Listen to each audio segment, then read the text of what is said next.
Time जातो, अभ्यासाला time भेटत नाही, कारण ह्या गोष्टी मी आता कॉलेजमध्ये अनुभवत आहे. आणि दुसरी गोष्ट ती म्हणजे आमचं डाऊट सेशन. त्यामध्ये जर म्हणजे आम्हाला रोज जे शिकवायचे त्यातील प्रत्येक गोष्ट मग आलं की आम्ही वाचून घ्यायचो, आणि त्यात काही अडचण वगैरे असली तर आमचं रात्री 5 ते 7 रेग्युलर डाऊट सेशन व्हायचं.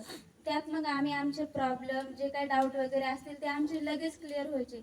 त्यामुळे आम्हाला असं कोणत्याच गोष्टीत एखादी कोणतीच कन्सेप्ट अशी वीक वगैरे राहिली नाही. सगळ्या कन्सेप्ट डेलीच्या डेली क्लिअर होत चालल्या.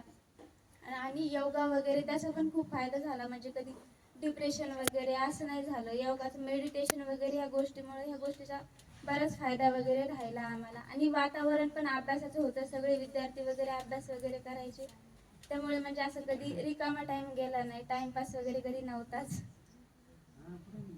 असे बरेच अनुभव होते. काय बनणार आहेस तू आता? मी आता इंजिनियर. मुलांना कळू दे ना थोडंसं. हो. आई वडिलाचं स्वप्न साकार करणार. हा, एवढे बोलून थांबते.